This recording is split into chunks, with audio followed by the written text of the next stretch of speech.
Suatu pagi, salah satu mesin utama pabrik tiba-tiba berhenti. Semua teknisi kebingungan karena produksi terancam rugi ratusan juta rupiah. Raka memperhatikan suara mesin beberapa saat, lalu memberanikan diri berbicara. "Pak, coba periksa sensor putarannya." Awalnya semua menertawakan Raka. Namun setelah diperiksa, ternyata benar. Mesin kembali menyala hanya dalam beberapa menit. Semua pekerja terkejut, tetapi Dimas tetap berkata sinis, "Sekali benar bukan berarti kamu hebat." Tanpa diketahui Raka, kejadian itu disaksikan oleh seorang wanita cantik dari ruang kaca lantai atas. Namanya Nadira Maheswari, pengusaha muda sukses sekaligus putri pemilik perusahaan. Nadira bertanya kepada asistennya, "Siapa buruh itu? Kenapa orang seperti dia hanya ditempatkan di produksi?" Hari itu menjadi awal perubahan hidup Raka. Untuk pertama kalinya, ada seseorang yang melihat kemampuannya, bukan sekadar seragam buruh yang ia kenakan. Sejak kejadian mesin produksi beberapa hari lalu, nama Raka mulai menjadi bahan pembicaraan di antara para pekerja. Bukan pembicaraan yang selalu positif. Sebagian mengaguminya, sebagian lagi justru merasa iri. Katanya Raka dipanggil direktur. "Iya, aku juga dengar. Jangan-jangan mau dinaikkan jabatan." "Mana mungkin, dia cuma buruh." Percakapan itu terdengar hampir setiap hari. Raka sendiri tidak terlalu mempedulikannya. Baginya, yang terpenting adalah bekerja dan pulang membawa penghasilan untuk ibunya. Namun pagi itu, ketika Raka baru saja masuk ke area produksi, seorang staf perempuan dari bagian manajemen menghampirinya. "Pak Raka." Raka menoleh. "Iya, Anda diminta datang ke ruang Bu Nadira." Raka mengernyit. "Nadira?" "Iya." Raka langsung terdiam. Nama itu bukan nama sembarangan. Nadira Maheswari adalah salah satu orang paling penting di perusahaan. Bahkan banyak karyawan yang bekerja bertahun-tahun belum pernah berbicara langsung dengannya. Raka mengikuti staf tersebut menuju gedung utama. Semakin dekat menuju ruangan Nadira, langkah Raka semakin berat. Ia mulai berpikir macam-macam. Apakah dirinya melakukan kesalahan? Apakah ada masalah dengan pekerjaan?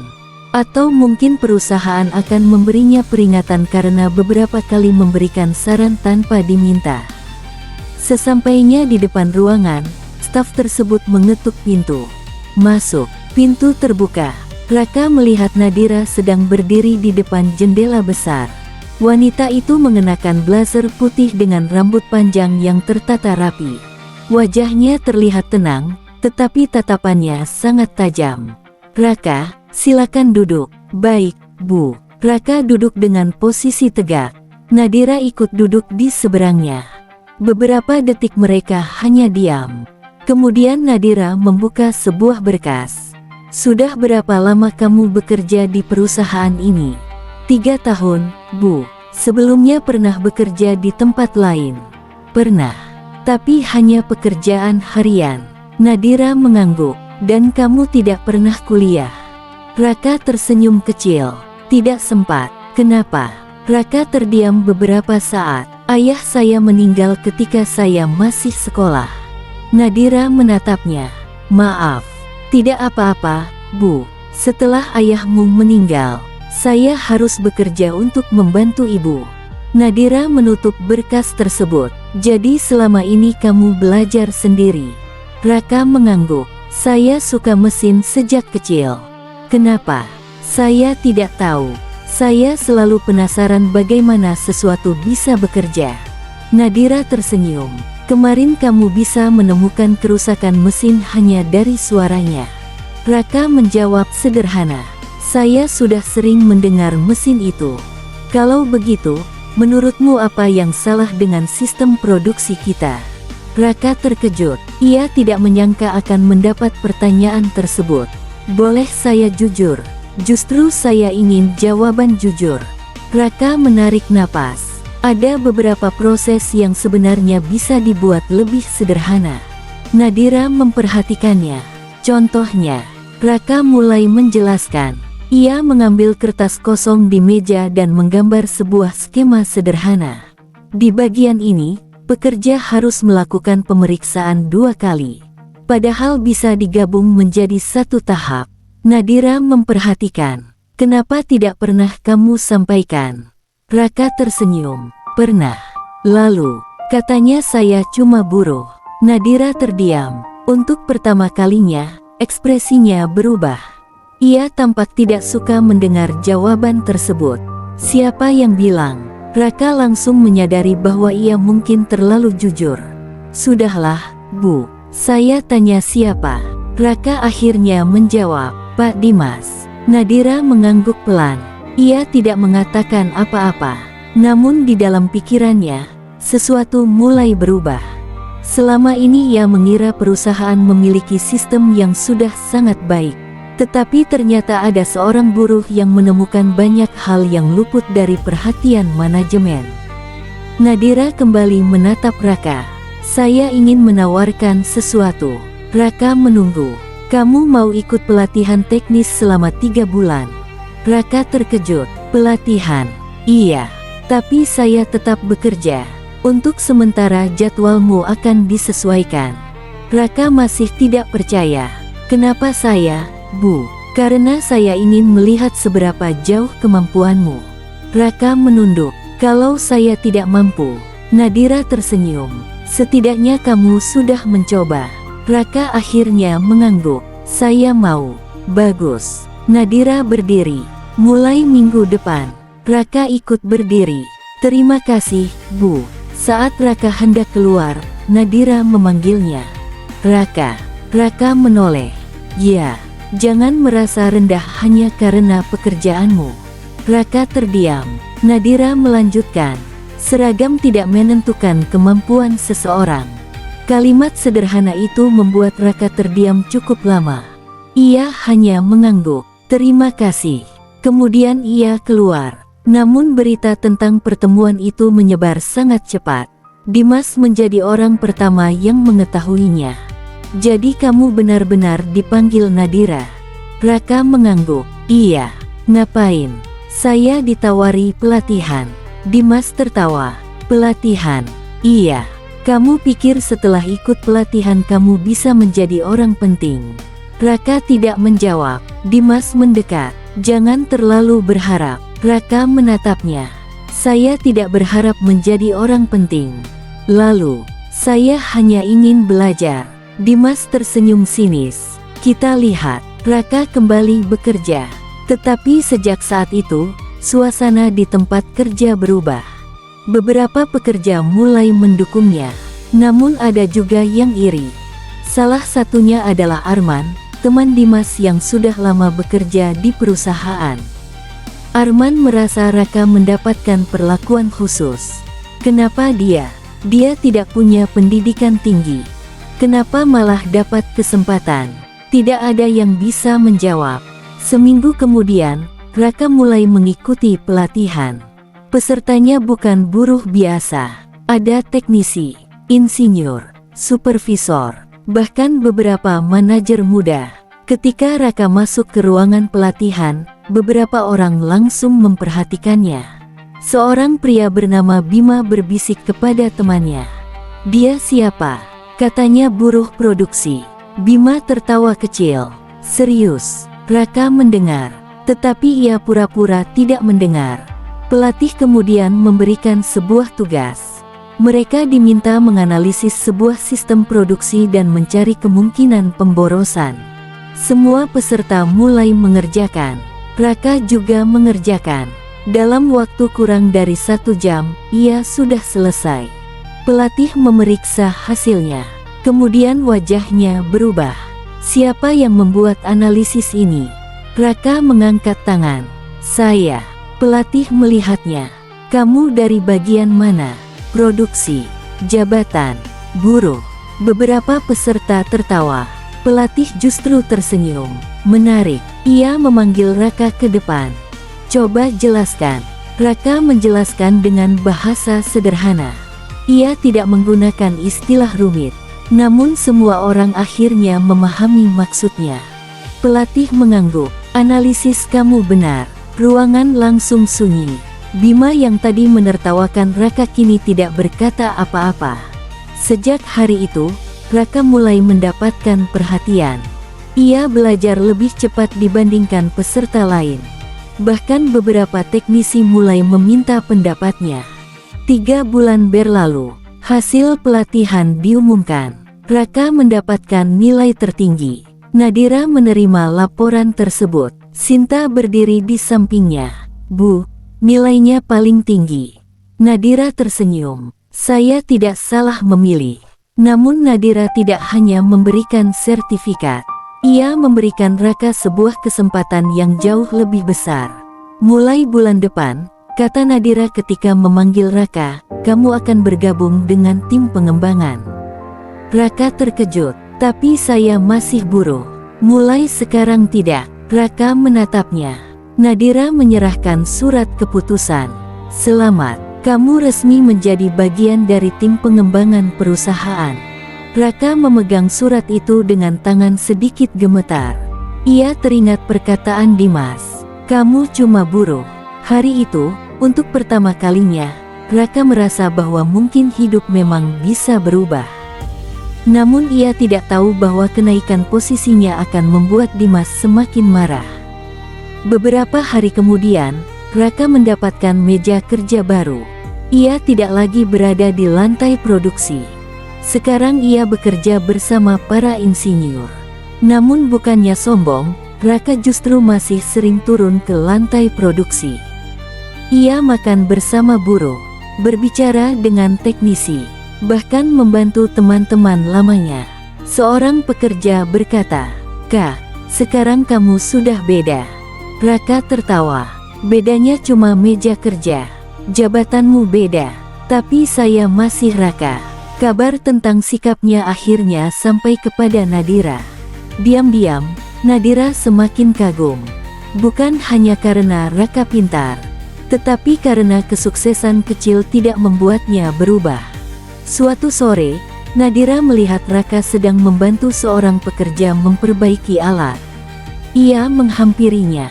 "Kamu belum pulang. Sebentar lagi. Kenapa masih membantu?" Dia kesulitan. Nadira tersenyum. "Kamu memang seperti itu." "Seperti apa?" "Suka membantu orang." Raka mengangkat bahu. "Kalau saya bisa membantu, kenapa tidak?" Nadira terdiam. Ia mulai menyadari sesuatu. Pria ini berbeda.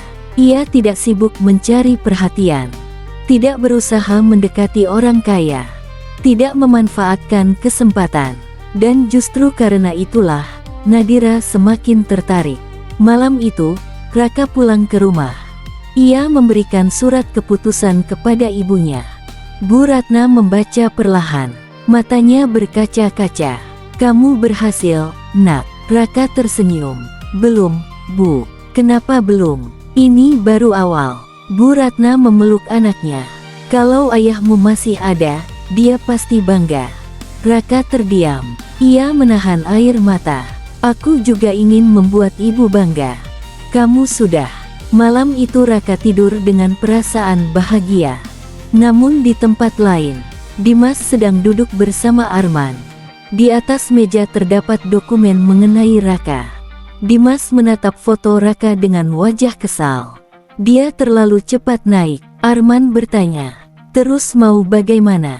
Dimas tersenyum tipis. Kalau dia memang sehebat yang mereka pikirkan. Ia berhenti. Petik 2 titik. Kita lihat apakah dia bisa bertahan ketika diberikan proyek yang sebenarnya. Dan tanpa diketahui Raka, sebuah proyek besar sedang disiapkan.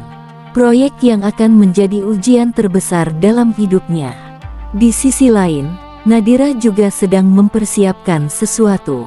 Ia ingin memberikan Raka kesempatan untuk memimpin proyek tersebut. Tetapi Nadira belum menyadari satu hal. Proyek itu akan mempertemukan Raka dengan seseorang yang jauh lebih berbahaya daripada Dimas. Seorang wanita cantik, kaya, dan sukses yang baru kembali dari luar negeri. Namanya Selena Wijaya. Dan pertemuan Raka dengan Selena akan menjadi awal dari persaingan cinta yang tidak pernah ia bayangkan. 3 bulan setelah Raka resmi bergabung dengan tim pengembangan, namanya mulai dikenal di lingkungan Maheswara Industri. Namun bagi Raka, perubahan jabatan bukan alasan untuk berubah menjadi sombong. Setiap pagi ia tetap datang lebih awal. Ia masih menyapa petugas keamanan, masih makan di kantin yang sama. Bahkan sesekali masih turun ke lantai produksi untuk berbicara dengan teman-teman lamanya.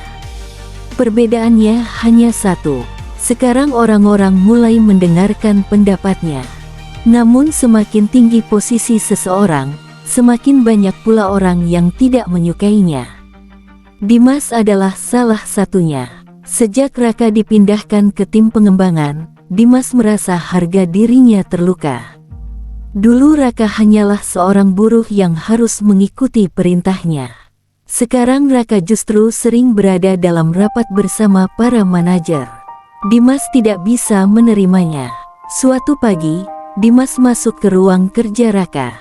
"Kamu sekarang sibuk sekali." Raka menoleh dari laptop. "Pak Dimas." Dimas tersenyum sinis. "Sudah menjadi orang penting." Raka menggeleng. "Belum. Jangan terlalu cepat berubah." "Saya tidak berubah, Pak." Dimas mendekat. "Kita lihat." Setelah Dimas pergi, Raka menghela napas. Ia tahu masalah belum selesai. Hari itu, Nadira memanggil seluruh tim pengembangan ke ruang rapat. Di layar besar terpampang sebuah proyek baru. Proyek Maheswara Smart Production. Proyek itu bernilai sangat besar. Perusahaan ingin membangun sistem produksi baru yang lebih cepat, hemat biaya, dan menggunakan teknologi otomatisasi. Nadira berdiri di depan.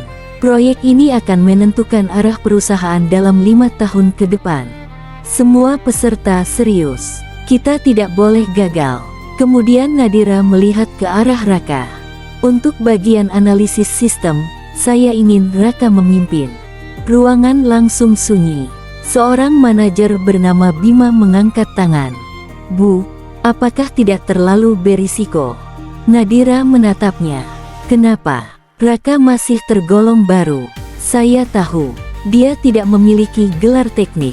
"Saya juga tahu." Bima terdiam. Nadira melanjutkan. "Tapi dia memiliki kemampuan yang dibutuhkan." Raka sendiri terlihat gugup. "Bu, saya akan berusaha." Nadira tersenyum.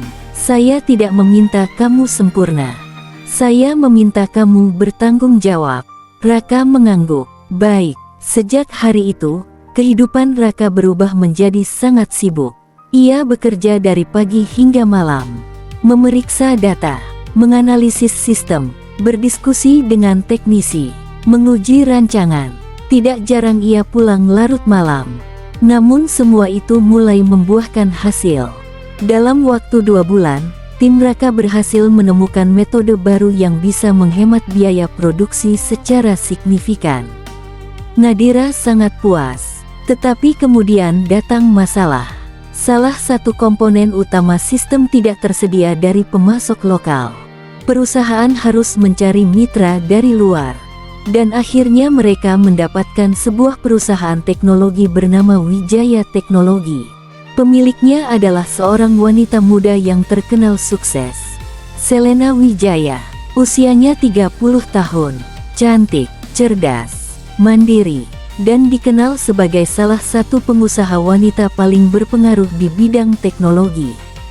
Selena baru saja kembali dari Singapura setelah mengembangkan bisnis keluarganya. Hari pertemuan antara kedua perusahaan akhirnya tiba. Raka ditugaskan untuk mempresentasikan rancangan sistem. Nadira duduk di sampingnya. Pintu ruang rapat terbuka. Seorang wanita masuk. "Selena." Semua orang berdiri. "Selamat pagi." "Selamat pagi, Bu Selena." Selena duduk, tatapannya berkeliling. Kemudian berhenti pada Raka. Ia terlihat sedikit terkejut. "Anda yang memimpin proyek ini?" Raka mengangguk. "Iya." Selena tersenyum. "Menarik." Raka tidak mengerti. "Ada yang salah?" "Tidak." Selena membuka berkas. "Saya hanya tidak menyangka." Raka tersenyum. Kenapa? Saya kira yang memimpin proyek sebesar ini adalah seorang direktur atau insinyur senior. Raka menjawab tenang. Saya juga awalnya tidak menyangka. Selena tertawa kecil. Pertemuan dimulai. Raka mempresentasikan seluruh rancangan. Selena beberapa kali mengajukan pertanyaan sulit. Raka menjawab semuanya dengan tenang. Bahkan ketika Selena sengaja menguji pengetahuannya dengan pertanyaan teknis yang rumit, Raka mampu menjelaskan dengan sederhana. Setelah presentasi selesai, Selena menutup berkas. Saya setuju. Semua orang lega. Selena berdiri. Saya ingin berbicara dengan Raka secara pribadi. Nadira langsung menatapnya. Raka sedikit bingung. Baik, setelah semua orang keluar, Selena berkata, "Saya kagum. Terima kasih. Anda tidak terlihat seperti orang yang baru belajar." "Saya banyak belajar dari universitas." Raka menggeleng. "Sendiri?" Selena semakin tertarik. "Menarik." Ia menatap Raka beberapa detik. "Anda tahu siapa saya?" "Ya." "Dan Anda tidak terlihat terkesan." Raka tertawa. "Haruskah saya terkesan?" Selena ikut tertawa. "Biasanya orang akan berusaha membuat saya terkesan. Saya hanya ingin menyelesaikan pekerjaan." Jawaban itu membuat Selena semakin penasaran. Setelah pertemuan tersebut, kerja sama kedua perusahaan dimulai. Raka dan Selena menjadi sering bertemu. Awalnya hanya urusan pekerjaan. Namun lama-lama Selena mulai sering mencari alasan untuk bertemu. "Raka, makan siang sudah?" "Belum." "Mari makan. Masih banyak pekerjaan." "Kalau begitu saya tunggu." Raka akhirnya ikut. Mereka makan di restoran sederhana dekat kantor. Selena sebenarnya bisa memilih restoran mewah. Tetapi ia sengaja mengikuti Raka. "Kenapa makan di sini? Enak. Padahal saya bisa membawa Anda ke restoran yang lebih bagus." Raka tersenyum. "Yang penting makanannya enak." Selena tertawa.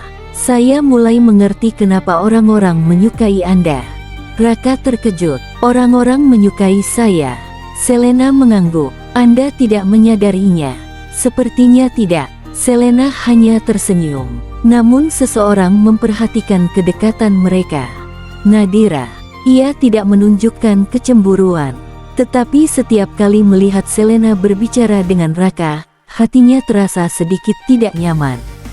Sinta menyadarinya. "Bu, apa? Anda cemburu?" Nadira langsung menatapnya. "Tidak." Sinta tersenyum. "Benarkah?" Nadira kembali melihat dokumen. "Saya hanya fokus pada pekerjaan." Sinta tertawa kecil. "Baiklah." Namun Nadira tahu dirinya sedang berbohong. Ia memang mulai menyukai Raka. Dan sekarang ada wanita lain yang juga mulai menunjukkan perhatian kepadanya. Sementara itu, Dimas mulai menjalankan rencananya. Ia mencari kelemahan proyek Raka. Arman membantunya. Kalau proyek ini gagal, posisi Raka akan jatuh. Dimas mengangguk. "Saya hanya perlu satu kesalahan." Mereka menemukan satu bagian sistem yang masih belum sempurna. Dimas kemudian mengirimkan laporan tersebut kepada salah satu pihak luar. Tanpa diketahui siapapun, sebuah informasi penting bocor. Akibatnya, salah satu pemasok mengubah harga secara sepihak. Proyek Raka terancam mengalami pembengkakan biaya. Raka mulai panik. Ia memeriksa semua data. Ada yang tidak beres. Nadira bertanya, "Apa?" Harga komponen tiba-tiba berubah. "Berapa besar?" "Hampir 2 kali lipat." Nadira terkejut. "Kenapa?" "Saya belum tahu." Raka bekerja semalaman. Ia mencari sumber masalah. Sampai akhirnya menemukan sesuatu. Ada dokumen internal yang bocor. Seseorang dari dalam perusahaan telah memberikan informasi proyek kepada pihak luar. Nadira membaca laporan tersebut. "Apakah kamu tahu siapa?" "Belum." "Kalau ini benar, ada orang yang sengaja menjatuhkan proyek." Raka mengangguk. Namun ia tidak tahu bahwa orang yang berada di balik semuanya sangat dekat dengan mereka. Keesokan harinya, rapat darurat digelar. Beberapa direktur mulai menyalahkan Raka. Kamu yang memimpin proyek, berarti kamu yang bertanggung jawab. Raka berdiri. Saya bertanggung jawab. Bima berkata, kalau begitu jelaskan kenapa biaya proyek melonjak. Raka menunjukkan data. Karena ada perubahan harga dari pemasok. Dan kenapa bisa terjadi? Kami sedang menyelidiki. Bima tersenyum sinis. Mungkin karena perencanaanmu buruk. Raka diam. Nadira langsung berkata, cukup. Semua terdiam. Jangan menuduh sebelum ada bukti. Namun rapat itu membuat tekanan terhadap Raka semakin besar. Di luar ruangan, Selena menunggu. Ketika Raka keluar, Selena menghampirinya. Kamu baik-baik saja? Raka mengangguk. Baik, kamu kelihatan lelah. Memang. Selena menatapnya. Kalau kamu butuh bantuan, saya siap. Raka tersenyum. Terima kasih. Selena kemudian berkata, jangan terlalu keras pada dirimu sendiri. Raka terdiam. Selena pergi. Tidak jauh dari sana, Nadira melihat mereka. Kali ini ia benar-benar merasakan sesuatu. Bukan sekadar rasa khawatir, tetapi rasa takut kehilangan. Malam harinya, Raka pulang ke rumah. Ibunya melihat wajahnya. Kamu ada masalah? Raka duduk. Sedikit. Masalah pekerjaan. Iya. Bu Ratna tersenyum. Kalau kamu merasa terlalu berat, istirahatlah. Raka menggeleng. Kalau saya menyerah sekarang, semua yang sudah saya perjuangkan sia-sia. Ibunya menggenggam tangan Raka. Jangan takut gagal. Raka menatap ibunya. Kenapa? Karena gagal bukan berarti selesai. Kalimat itu membuat Raka tersenyum. Ia kembali ke kamarnya, membuka laptop, dan mulai memeriksa semua data dari awal. Jam menunjukkan pukul 11 malam. Kemudian tengah malam, 1 pagi. 2 pagi, Raka masih bekerja. Sampai akhirnya, ia menemukan sesuatu. Sebuah pola. Ada satu file yang berubah beberapa hari sebelum masalah muncul. Raka membuka riwayat akses. Matanya membesar. Nama pengguna yang muncul bukan nama teknisi. Bukan nama pemasok. Bukan nama staf biasa. Itu adalah akun seseorang yang memiliki akses cukup tinggi. Raka bersandar di kursinya. Jadi kamu? Ia tidak langsung menuduh. Besok pagi ia akan mencari bukti. Namun di saat yang sama, ponselnya berbunyi. Sebuah pesan masuk dari nomor tidak dikenal. Kalau kamu masih ingin kariermu aman, berhenti menyelidiki proyek ini. Raka membaca pesan itu berulang kali. Untuk pertama kalinya sejak bekerja di Maheswara Industri. Ia merasa keselamatannya bukan hanya soal pekerjaan. Ada seseorang yang benar-benar ingin menjatuhkannya. Dan orang itu tahu persis apa yang sedang ia lakukan. Sementara itu, di sebuah restoran mewah, Dimas duduk bersama seseorang. Apakah dia sudah berhenti? Orang di depannya tersenyum. Belum. Dimas menggeleng. Kalau begitu kita harus membuatnya mengerti. Malam itu, sebuah rencana besar mulai dijalankan. Dan Raka belum tahu bahwa setelah proyek ini selesai, hidupnya akan berubah untuk selamanya. Karena dari seorang buruh yang dulu hanya dianggap tidak punya masa depan, ia akan mulai berjalan menuju dunia bisnis. Dan di dunia itu, bukan hanya musuh yang menunggunya. Ada wanita-wanita sukses yang mulai melihat Raka bukan sebagai buruh, melainkan sebagai pria yang memiliki masa depan luar biasa. Malam itu Raka hampir tidak tidur. Pesan dari nomor tidak dikenal masih terbuka di layar ponselnya. Kalau kamu masih ingin kariermu aman, berhenti menyelidiki proyek ini. Raka membaca pesan tersebut berkali-kali. Ia tidak takut, tetapi ia sadar bahwa masalah yang sedang dihadapinya jauh lebih besar daripada sekadar persaingan di kantor. Ia membuka kembali laptop. Satu persatu dokumen proyek diperiksa. Raka menemukan beberapa perubahan data yang terjadi pada waktu yang hampir bersamaan. Ada harga komponen yang tiba-tiba berubah. Ada jadwal pengiriman yang diubah. Ada satu dokumen teknis yang diganti tanpa persetujuan tim. Semua perubahan itu memiliki satu kesamaan. Seseorang dengan akses internal telah melakukannya. Raka mengambil buku catatan. Ia menuliskan setiap kejanggalan. Kemudian ia melihat satu nama pengguna yang muncul beberapa kali.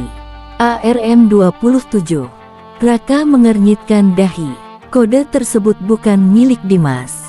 Tetapi orang yang menggunakan kode itu memiliki akses yang cukup tinggi.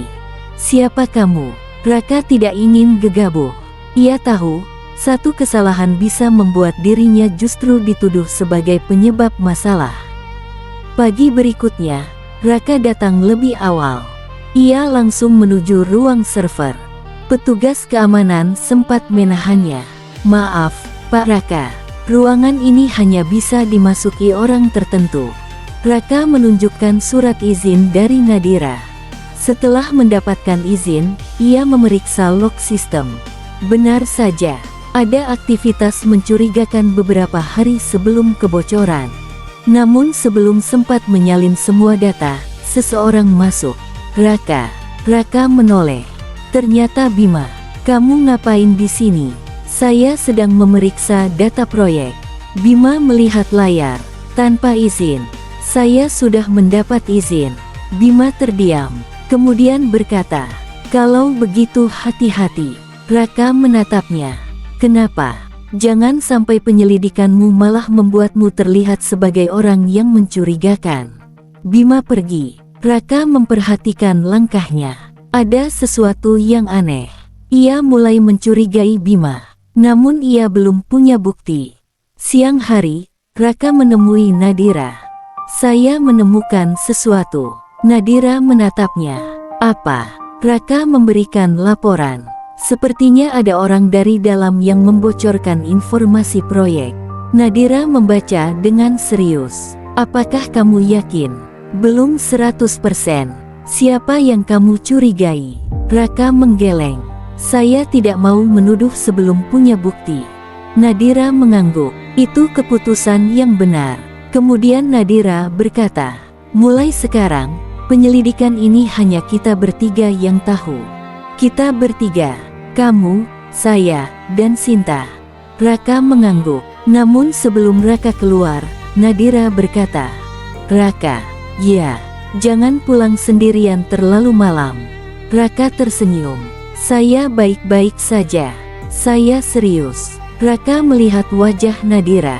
Untuk pertama kalinya ia menyadari bahwa wanita itu benar-benar mengkhawatirkannya. Baik, sementara itu, Selena semakin sering datang ke kantor. Awalnya ia datang untuk membicarakan kerja sama. Namun lama-lama semua orang tahu bahwa ada alasan lain. Suatu sore Selena membawa 2 gelas kopi. Ini untukmu. Raka menerima.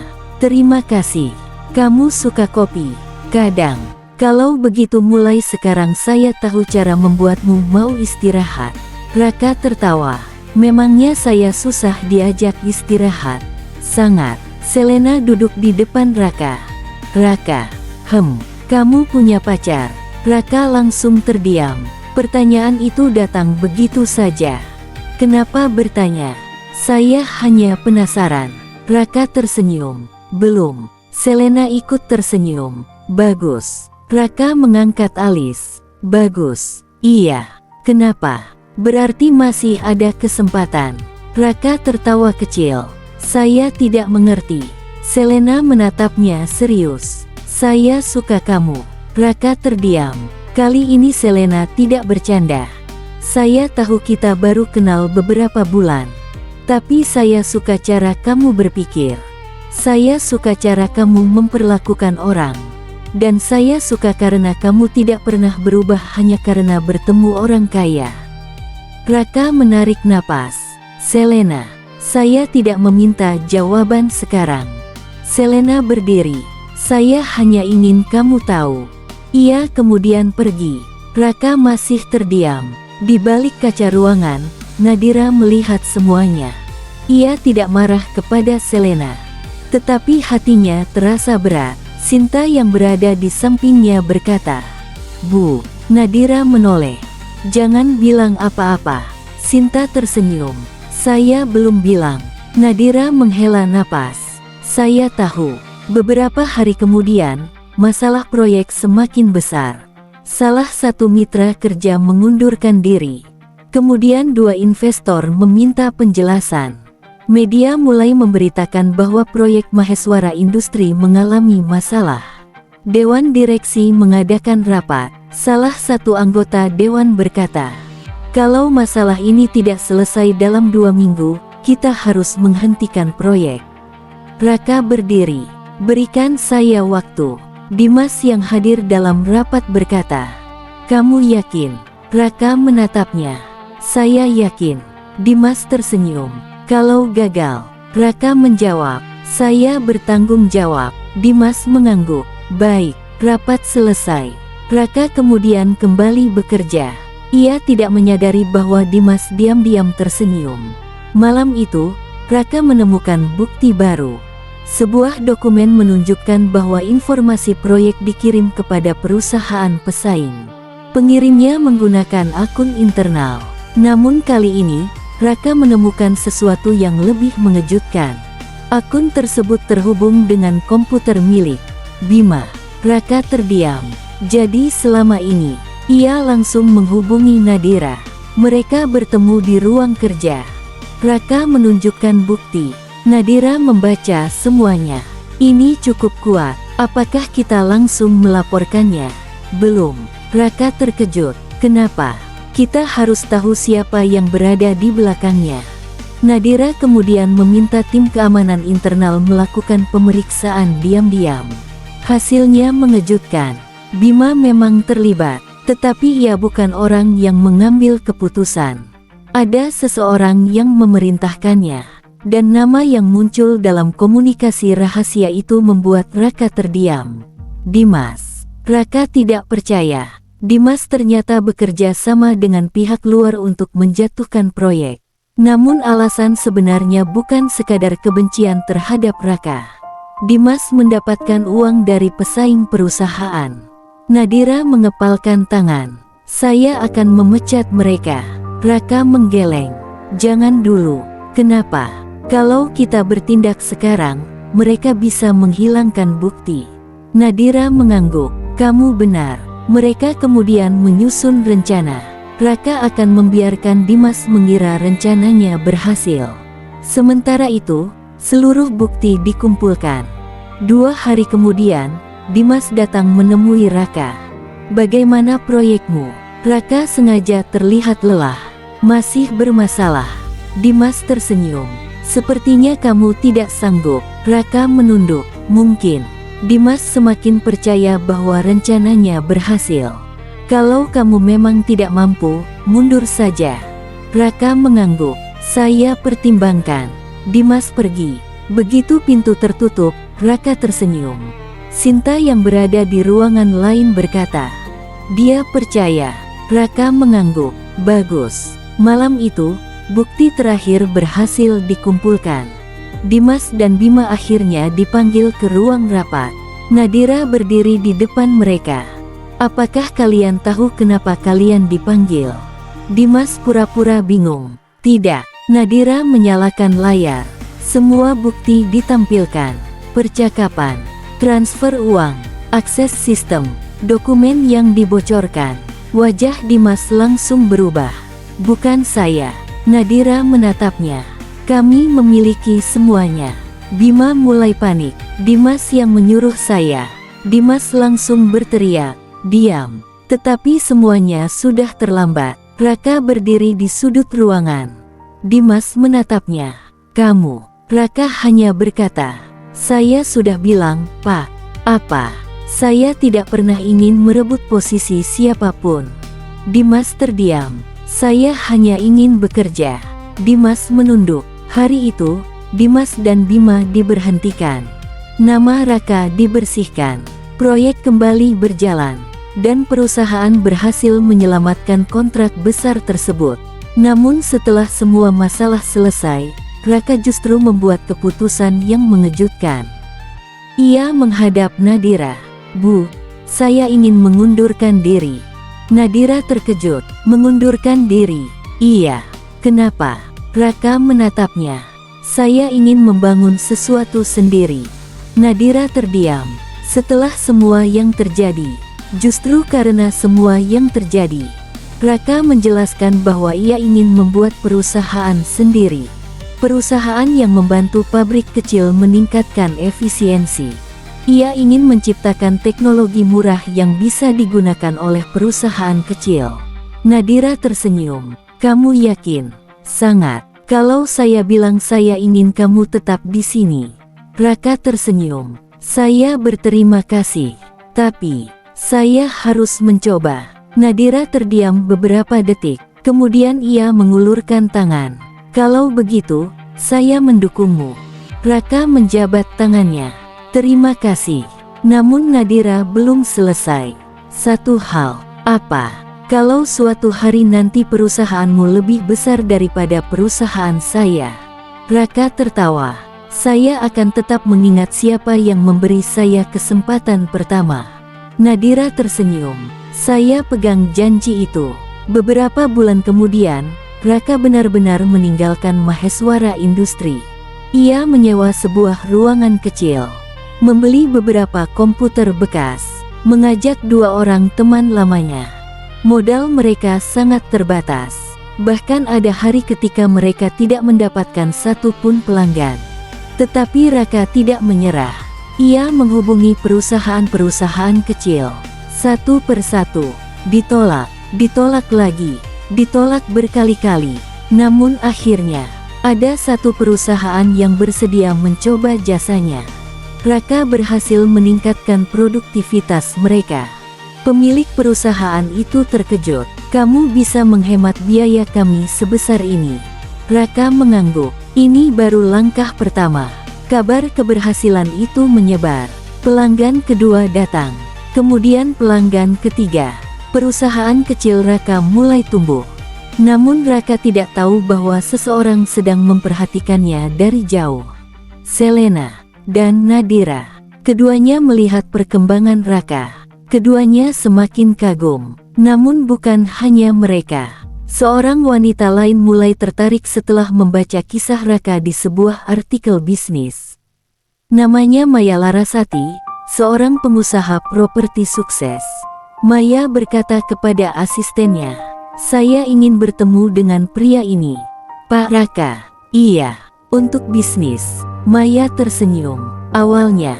Sementara itu, Nadira menerima kabar bahwa perusahaan Raka mendapatkan kontrak besar pertamanya. Ia tersenyum bangga. Selena juga mengirim pesan.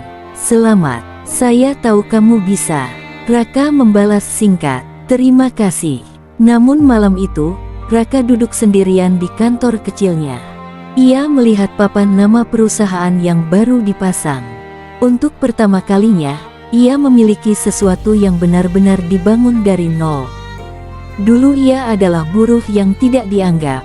Sekarang ia mulai memiliki perusahaan sendiri. Tetapi ia belum tahu, perjalanan terberat justru baru dimulai. Karena ketika bisnisnya semakin besar, ia akan berhadapan dengan perusahaan-perusahaan raksasa. Dan di saat yang sama, 3 wanita sukses akan mulai memasuki hidupnya. Mereka bukan wanita biasa. Mereka memiliki kekayaan, kecantikan, dan kekuasaan. Namun anehnya, yang mereka kejar bukan harta Raka. Mereka justru mengejar hati seorang pria yang dulu bahkan tidak mampu membeli pakaian mahal. 2 tahun telah berlalu sejak Raka meninggalkan Maheswara Industri. Perusahaan kecil yang dahulu hanya memiliki sebuah ruangan sempit kini telah berubah menjadi perusahaan teknologi yang mulai dikenal di berbagai kota. Namanya Pratama Teknologi. Kantornya belum semegah perusahaan raksasa, tetapi pertumbuhannya sangat cepat. Yang paling membuat orang terkejut adalah pemiliknya, Raka. Pria yang dahulu hanya dikenal sebagai buruh pabrik, kini mulai sering muncul dalam forum bisnis. Namun Raka tetap Raka. Ia masih datang ke kantor tanpa pengawal. Masih menyapa semua karyawan. Dan setiap kali ada karyawan baru, ia selalu mengatakan hal yang sama. Jangan takut bermimpi besar hanya karena hari ini kalian masih berada di posisi paling bawah. Kalimat itu menjadi prinsip perusahaan. Namun kesuksesan Raka mulai menarik perhatian banyak orang. Termasuk 3 wanita sukses, Nadira, Selena, dan Maya Larasati. Ketiganya memiliki karakter berbeda. Nadira adalah wanita yang pertama kali percaya kepada Raka ketika ia masih menjadi buruh. Selena adalah wanita yang berani mengatakan perasaannya secara langsung. Sedangkan Maya adalah wanita baru yang belum pernah Raka kenal sebelumnya. Dan ketiganya akan membuat kehidupan Raka menjadi jauh lebih rumit. Suatu pagi, Raka sedang berada di ruang rapat ketika sekretarisnya masuk. "Pak Raka." "Ya, ada tamu." "Siapa?" "Bu Maya Larasati." Raka mengernyit. "Maya Larasati?" "Iya." Raka pernah mendengar namanya. Maya adalah pemilik salah satu perusahaan properti terbesar di kota tersebut. Usianya 31 tahun. Cantik, tegas, dan dikenal sangat sulit diajak bekerja sama. "Suruh masuk." Pintu terbuka. Maya masuk mengenakan blazer hitam. Ia berjalan dengan percaya diri. "Pak Raka, Bu Maya." Mereka berjabat tangan. "Saya sudah lama ingin bertemu." Raka tersenyum. "Untuk urusan bisnis." Maya tertawa. "Langsung sekali pertanyaannya. Saya kira memang itu tujuan ibu datang." "Memang." Maya duduk. Ia membuka sebuah dokumen. "Saya ingin perusahaan Anda menangani sistem efisiensi untuk beberapa proyek properti saya." Raka membaca dokumen tersebut. "Ini proyek besar. Saya tahu. Kenapa memilih perusahaan saya?" Maya menatapnya. "Karena saya mendengar sendiri cerita Anda." Raka tersenyum. "Cerita tentang apa?" "Seorang buruh yang belajar sendiri, kemudian membangun perusahaan." Raka menghela napas. "Saya tidak menyangka cerita itu menyebar." Maya tersenyum. "Sangat menyebar." Mereka membicarakan kerja sama hampir 1 jam. Akhirnya kesepakatan tercapai. Namun sebelum pergi, Maya berkata, "Raka, ya, Anda lebih menarik daripada yang saya bayangkan." Raka bingung. "Menarik?" Maya tersenyum. "Sebagai pengusaha." Kemudian ia pergi. Raka hanya menggeleng. Orang kaya memang aneh. Beberapa hari kemudian, Selena datang. Ia membawa kabar bahwa perusahaan mereka mendapatkan kontrak baru. "Selamat." Raka tersenyum. "Terima kasih." Selena kemudian duduk. "Saya dengar Maya datang ke sini." Raka menatapnya. "Iya." "Kalian bicara apa?" "Bisnis." "Benarkah?" Raka mengangguk. Selena tersenyum. "Bagus." Namun dari ekspresinya, Raka tahu Selena sedikit cemburu. "Selena, kamu baik-baik saja?" "Saya baik." "Yakin?" Selena tertawa. "Saya hanya tidak suka kehilangan." Raka terdiam. Selena kemudian berkata, "Saya sudah pernah bilang saya suka kamu." Raka mengangguk. "Saya ingat. Saya juga belum berubah pikiran." Raka tidak menjawab. Selena berdiri. "Tenang saja. Saya tidak akan memaksamu." Ia tersenyum. "Saya akan menunggu." Sementara itu, Nadira semakin sering bertemu dengan Raka. Hubungan mereka sebenarnya sangat dekat. Namun keduanya tidak pernah benar-benar mengungkapkan perasaan. Suatu sore, Nadira mengajak Raka melihat sebuah proyek sosial.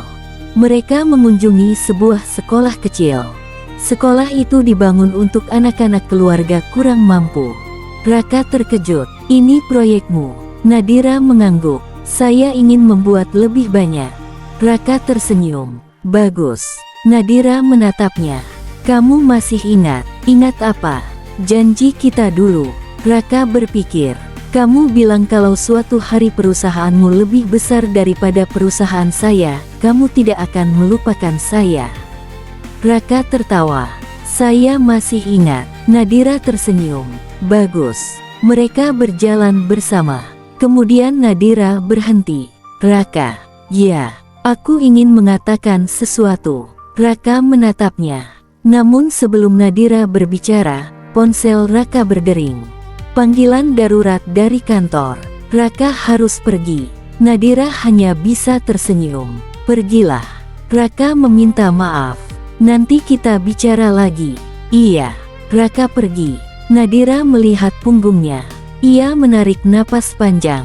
Sudah bertahun-tahun ia menyimpan perasaan.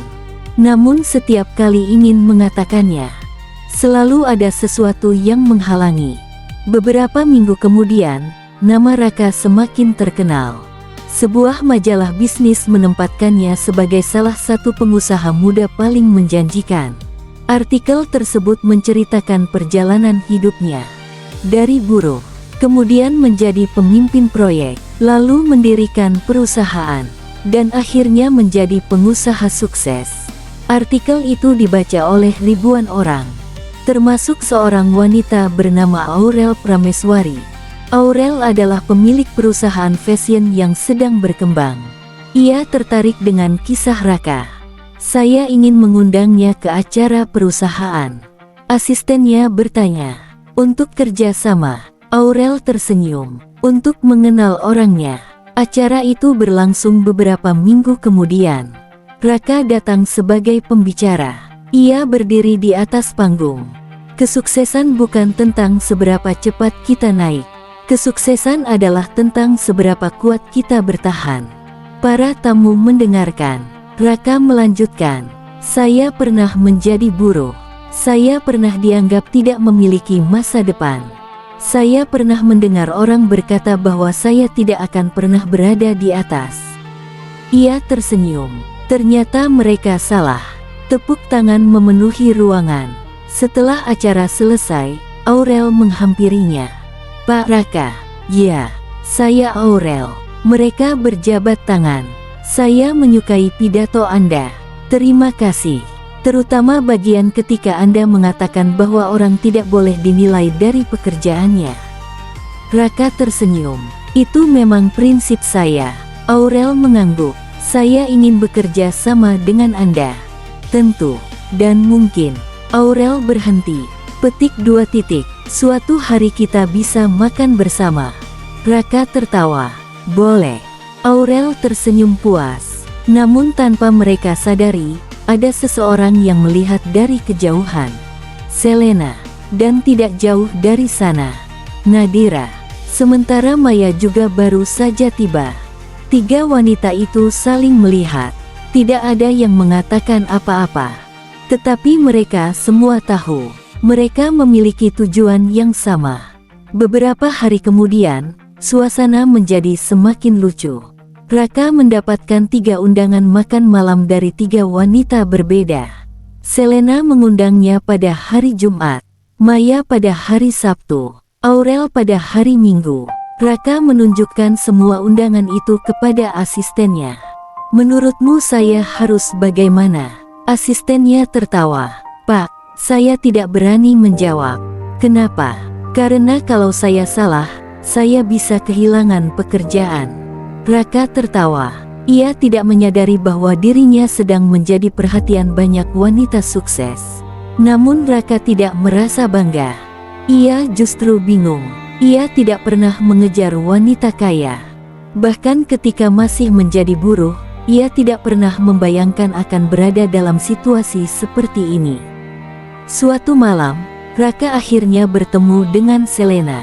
Mereka makan di restoran sederhana. Selena menatap Raka cukup lama. Kamu tahu kenapa saya menyukaimu? Raka menggeleng. Karena kamu tidak pernah berubah. Walaupun sekarang kamu punya uang, kamu masih makan di tempat sederhana.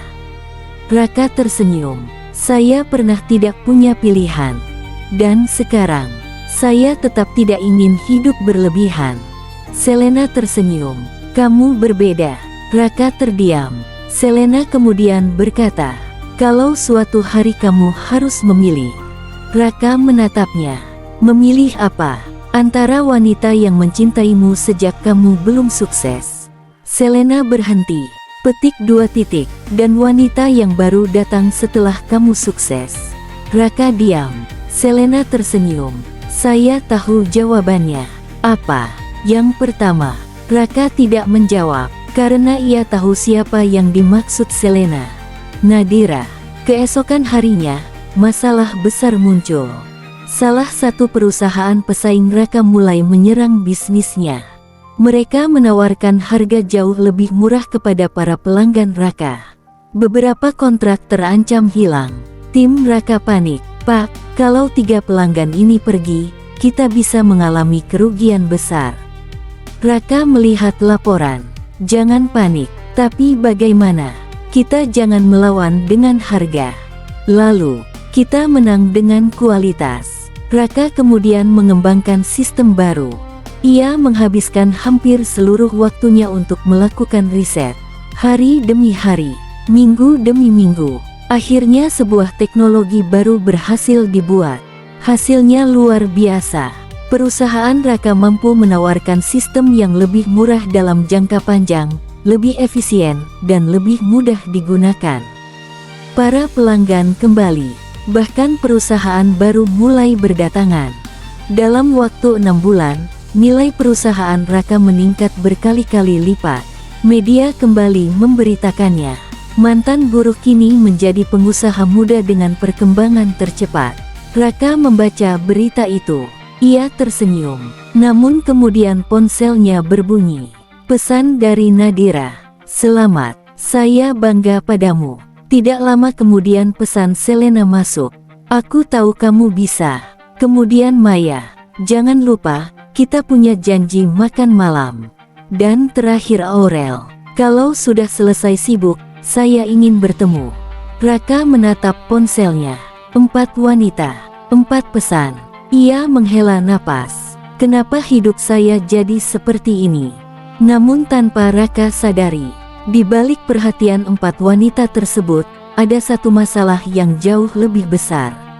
Sebuah perusahaan raksasa mulai memperhatikan perkembangan bisnis Raka.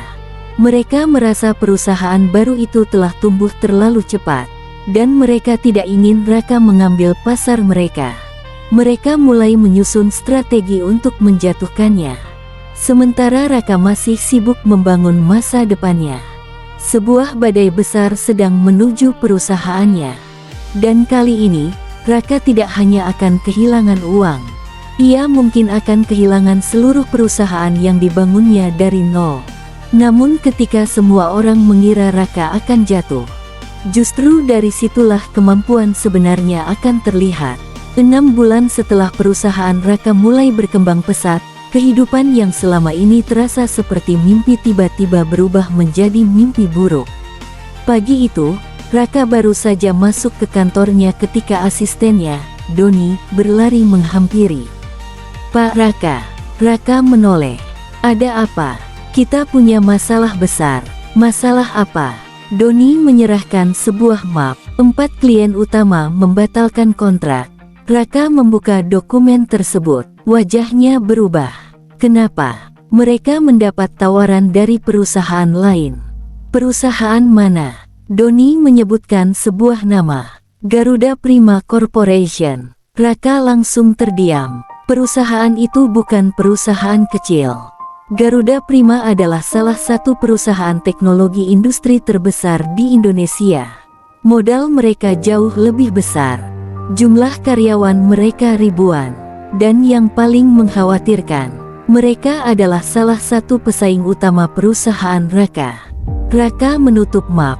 Jangan panik. Tapi kalau klien-klien itu pergi, saya tahu perusahaan kita bisa mengalami masalah keuangan. Raka mengangguk. Karena itu kita cari tahu penyebabnya. Siang harinya, rapat darurat digelar.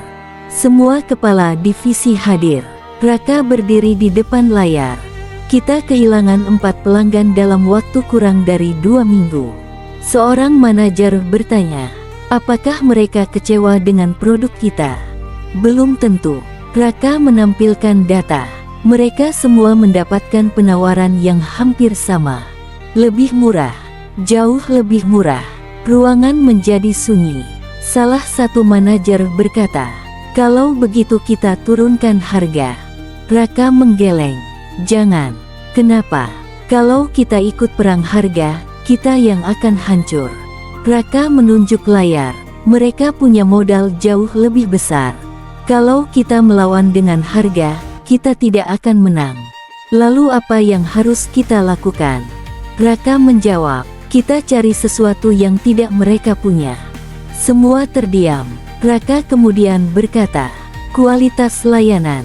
Kita harus membuat pelanggan merasa bahwa bekerja sama dengan kita bukan hanya soal membeli produk. Mereka harus merasa mendapatkan solusi." Tim mulai bekerja. Namun masalah belum selesai. Sore harinya, bagian keuangan menemukan sesuatu. Ada pembayaran besar yang tidak sesuai. Doni membawa laporan. "Pak, ya, sepertinya ada transaksi mencurigakan." Raka mengambil dokumen. Sebuah pembayaran dalam jumlah besar dilakukan dari rekening perusahaan. Siapa yang menyetujuinya? Belum tahu. Raka langsung memeriksa sistem. Ternyata transaksi tersebut menggunakan akses salah satu direktur keuangan. Namun orang itu mengatakan dirinya tidak pernah melakukan transaksi tersebut. Raka semakin bingung. Berarti sistem kita diretas. Mungkin. Raka menatap layar. Ia mulai menyadari sesuatu. Ini bukan sekadar persaingan bisnis. Ada seseorang yang mencoba menghancurkan perusahaannya dari dalam. Malam itu Raka masih berada di kantor. Jam menunjukkan pukul 11. Satu persatu karyawan pulang. Namun Raka tetap bekerja. Ia memeriksa semua sistem.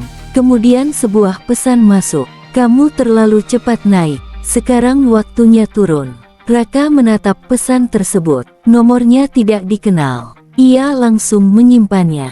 Tidak lama kemudian, Nadira datang. "Kamu belum pulang." Raka menoleh.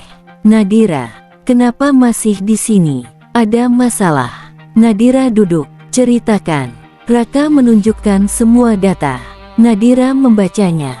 "Ini bukan kebetulan. Saya juga berpikir begitu." "Siapa yang kamu curigai?" "Belum tahu." Nadira terdiam. Kemudian berkata, "Saya bisa membantu." Raka menatapnya.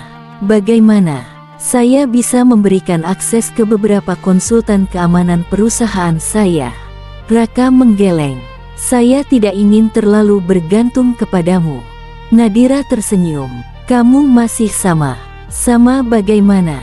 "Selalu ingin menyelesaikan semuanya sendiri." Raka tertawa kecil. "Saya hanya tidak ingin merepotkanmu." Nadira menatapnya. "Kamu tidak pernah merepotkan saya." Kalimat itu membuat suasana menjadi hening. Raka menatap Nadira. Nadira juga menatapnya.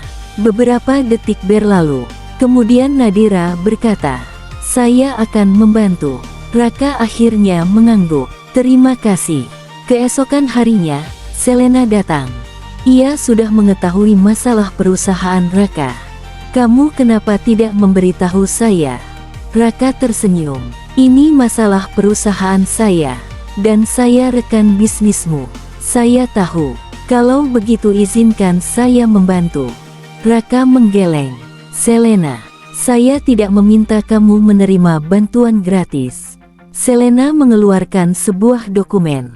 "Saya punya akses ke beberapa pemasok internasional. Kalau kita mendapatkan komponen langsung dari mereka, biaya produksi bisa turun." Raka membaca dokumen itu. Ia terkejut. "Ini bisa membantu." Selena tersenyum. "Makanya jangan selalu bekerja sendirian." Raka mengangguk. "Terima kasih." Selena menatapnya. "Jangan salah paham. Apa? Saya membantu bukan hanya karena bisnis." Raka tersenyum. "Saya tahu." Selena tertawa. "Setidaknya sekarang kamu mulai paham." Tidak lama kemudian, Maya juga datang. Raka benar-benar bingung. Kenapa semua datang saat saya sedang kacau? Maya tertawa. "Karena saat kamu sukses, semua orang ingin datang. Dan sekarang, Sekarang kita ingin tahu apakah kamu masih bisa berdiri. Maya kemudian menawarkan sesuatu. Saya bisa membantu membuka akses ke beberapa perusahaan properti. Raka menatapnya. Kenapa kamu membantu saya? Maya menjawab, karena saya percaya kamu. Sebagai pengusaha, Maya tersenyum. Untuk sekarang, Raka menghela napas. Saya rasa hidup saya semakin rumit. Maya tertawa. Memang. Sementara tiga wanita itu membantu dari sisi berbeda, Raka mulai menyusun strategi. Ia tidak ingin perusahaan besar menghancurkannya. Ia tidak ingin meminta belas kasihan. Ia ingin menang dengan kemampuannya. Raka mengumpulkan seluruh tim. Kita tidak akan menyerang mereka. Kita akan membuat produk yang tidak bisa mereka kalahkan. Mereka bekerja siang malam. Raka kembali seperti ketika masih menjadi buruh. Belajar, mencatat, mencoba, gagal, memperbaiki, mencoba lagi. Sampai akhirnya, sebuah sistem baru berhasil dibuat. Teknologi itu mampu mengurangi biaya produksi pelanggan hingga puluhan %.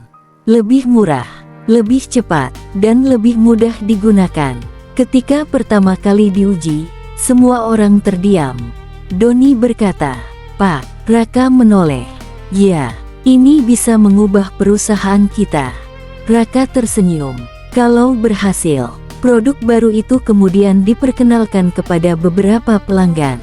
Hasilnya luar biasa. 1 pelanggan kembali, kemudian 2, lalu 5, kemudian 10. Perusahaan Raka perlahan bangkit. Garuda Prima mulai kehilangan beberapa pelanggan. Mereka tidak menyangka perusahaan kecil yang mereka tekan justru menghasilkan teknologi baru. CEO Garuda Prima marah. Siapa sebenarnya Raka ini? Asistennya menjawab, mantan buruh. Bur. Iya. CEO itu terdiam. Dia mantan buruh. Iya. Dan sekarang bisa membuat teknologi seperti ini. Iya. CEO itu mengepalkan tangan. Jangan remehkan dia lagi. Namun kemenangan Raka belum selesai. Satu malam, Raka menerima telepon dari seorang pengacara.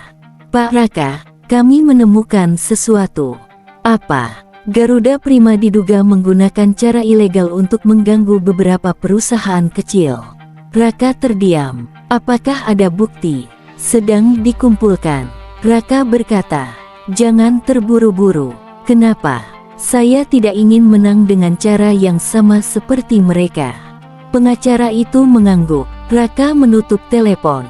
Ia menatap kota dari jendela kantornya. Ia teringat masa lalu, ketika ia masih menjadi buruh. Ketika Dimas mengatakan dirinya tidak akan pernah berada di atas. Kini ia sudah berada di tempat yang berbeda. Namun Raka tidak ingin menjadi seperti orang-orang yang dahulu meremehkannya. Beberapa hari kemudian, Garuda Prima akhirnya mengajukan proposal kerjasama. Mereka tidak lagi ingin menjadi musuh. Mereka ingin membeli perusahaan Raka. Nilainya sangat besar. Doni terkejut. "Pak, kalau menerima tawaran ini, kita bisa langsung menjadi perusahaan raksasa." Raka membaca dokumen tersebut. Jumlahnya sangat besar. Bahkan lebih besar daripada semua uang yang pernah ia bayangkan. Namun Raka tidak langsung menerima. Ia meminta waktu. Malamnya, Raka bertemu Nadira. "Kalau kamu berada di posisiku, apa yang kamu lakukan?" Nadira bertanya. "Ini tentang tawaran Garuda Prima." Raka mengangguk. Nadira tersenyum. "Jangan tanya saya. Kenapa? Karena yang harus memilih adalah kamu." Raka terdiam. Nadira kemudian berkata, "Kamu membangun perusahaan itu dari nol. Jangan menjualnya hanya karena takut menghadapi masa depan." Raka menatap Nadira. "Jadi kamu menyarankan saya menolak?" "Saya menyarankan kamu memilih sesuatu yang tidak akan kamu sesali." Raka tersenyum. "Terima kasih." Keesokan harinya, Raka mengambil keputusan. Ia menolak tawaran tersebut, namun ia tidak berhenti di situ. Ia justru mengumumkan bahwa perusahaannya akan membuka program pelatihan gratis bagi anak-anak muda yang ingin belajar teknologi. Berita itu menyebar, banyak orang kagum. Mantan buruh yang kini menjadi pengusaha sukses tidak hanya mengejar keuntungan, ia ingin menciptakan kesempatan bagi orang lain. Reputasinya semakin baik, investor mulai berdatangan, perusahaan semakin besar, dan pada akhirnya, Raka berhasil melewati krisis. Namun setelah semuanya kembali tenang, ia mendapatkan undangan ke sebuah acara bisnis terbesar di kota. Acara tersebut dihadiri oleh pengusaha-pengusaha besar. Nadira hadir, Selena hadir, Maya hadir, Aurel juga hadir. Ketika Raka memasuki ruangan, beberapa orang langsung berdiri menyambutnya. Pria yang dulu datang ke pabrik dengan sepatu lusuh, kini menjadi pusat perhatian. Namun Raka tetap sederhana. Ia berjalan menuju meja. Nadira tersenyum, Selena melambaikan tangan, Maya tersenyum, Aurel juga menghampirinya. Raka hanya bisa tertawa. "Kenapa kalian semua ada di sini?" Selena menjawab, "Karena kamu sekarang terkenal." Maya menambahkan, "Dan karena kami ingin melihat siapa yang akan mendapatkan hatimu." Raka terdiam, Aurel tertawa, Nadira hanya tersenyum. Suasana menjadi semakin ramai. Namun di balik candaan itu, Raka sadar bahwa ia tidak bisa terus menghindari satu hal. Ia harus menentukan siapa yang benar-benar ingin ia perjuangkan. Bukan karena wanita itu kaya, bukan karena cantik, bukan karena sukses, tetapi karena siapa yang tetap berada di sisinya ketika semuanya berakhir. Raka menatap keempat wanita itu. Namun sebelum ia mengatakan apapun, seseorang datang membawa sebuah kabar. "Pak Raka." Raka menoleh. "Ada apa?" "Perusahaan kita mendapat tawaran proyek terbesar sepanjang sejarah." "Berapa nilainya?" Pria itu menyebutkan angka. Semua orang terdiam.